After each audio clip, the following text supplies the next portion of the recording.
Missouri, a court battle continues over the process of putting an abortion question on your ballot next year. A judge is siding with the ACLU, ruling Missouri Attorney General Andrew Bailey is illegally stalling the signature gathering process. And new at 5, our Missouri Capitol Bureau Chief Joe McLean is in Jefferson City tonight laying out this story. Joe.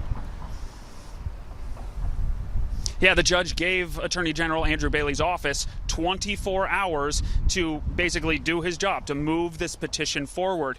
Now, he has not met that deadline. That was yesterday. He says he's going to appeal this ruling.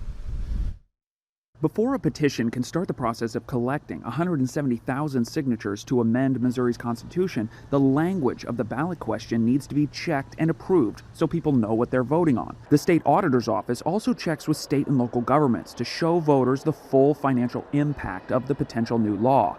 When Auditor Scott Fitzpatrick reviewed 11 versions of a question to grant Missourians abortion rights, his audit found that the financial impact of such an amendment would be minuscule, at around $51,000.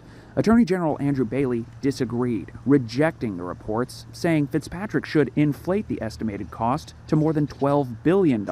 It led to a stalemate, preventing supporters from beginning the signature gathering process, and that's when the ACLU sued. In a ruling yesterday, Cole County Judge John Beadham ruled that AG Bailey did not have any authority to unilaterally reject the auditor's report called a fiscal note, and that doing so represented a failure to perform the ministerial duty imposed on him. State Auditor Scott Fitzpatrick made clear in a statement that he does not personally support abortion rights, but said, quote, "I firmly believe my personal stance cannot and should not impact the duty my office has to provide voters with an unbiased assessment of each measure's fiscal impact." Whether you support abortion rights or you don't, then vote.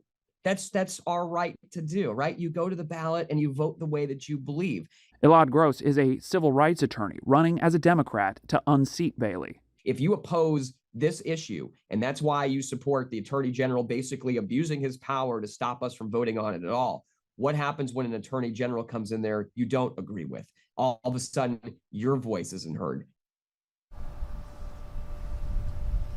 Now, just today, the ACLU hit back with a motion to enforce, basically asking the court to compel Bailey's office to move forward. I called the Attorney General's office. I emailed, I direct messaged on social media, but neither Bailey nor representatives of his office responded to my requests yet today. I also reached out to Will Scharf. He is the GOP opponent who is running in the primary against Bailey next year. He declined to comment, as did the ACLU today. Reporting live in Jefferson City, Joe McLean, News 4. Joe, thank you. Drone